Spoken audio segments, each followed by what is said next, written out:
Praise lord, హల్లెలూయా. దేవుని నామానికి స్తోత్రాలు. మీ అందరికీ నా వందనాలు తెలియజేస్తున్నాను. ఈ దినం కొరకు దేవుడు సిద్ధపరిచినటువంటి మాటలు, ప్రియ సహోదరి సహోదరుడా, నీ జీవితంలో ఏ కార్యము ఆరంభించినా, ఏ పని మొదలుపెట్టినా కానీ అవి ఆటంకాలు ఎదురైనటువంటి పరిస్థితుల్లో ఈ లోకానుసారముగా నీవు కలిగి ఉన్నటువంటి సమస్తమైన ధన బల ఘనతల్ని ఉపయోగించినప్పటికీ కూడాను అవి కొనసాగింపలేనటువంటి పరిస్థితుల్లో నిరాశలో ఉన్నావా? అయితే ఈ మాటలు దేవుడు నీ కొరికే మాట్లాడుతున్నారు. శక్తి చేతనైనను బలము చేతనైనను కాక నా ఆత్మ ద్వారానే ఈ కార్యము జరిగించేదనని సైన్యములకు అధిపతియగు యెహోవా సెలవిచ్చుచున్నాడు.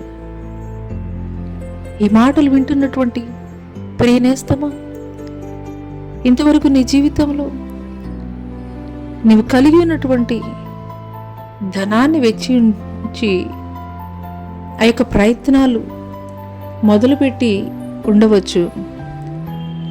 లేదంటే నీకు కలిగి ఉన్నటువంటి జనముల యొక్క సపోర్టు తీసుకొని నువ్వు ప్రయత్నాలు చేసి ఉండవచ్చు. కానీ అవన్నీ కూడాను ఫెయిల్ అయిపోయినటువంటి పరిస్థితుల్లో ఈ దినము దేవుడు నీతోటి మాట్లాడుతున్నారు. శక్తి చేతనైనను బలము చేతనైనను కాదు, నా ఆత్మ ద్వారా నీ కార్యము నేను జరిగించబోతున్నానని.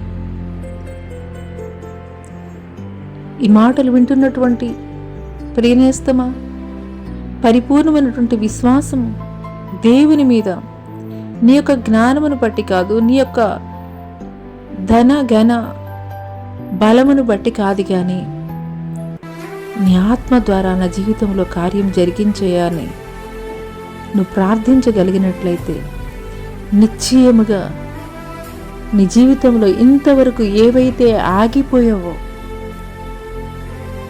ఏ పరిస్థితులు అయితే ఆగిపోయినటువంటి స్థితిలో ఉన్నాయో, ఆయన ఆత్మ ద్వారా ఆగిపోయినటువంటి ప్రతి కార్యమును కూడాను కొనసాగించబోతున్నాడు.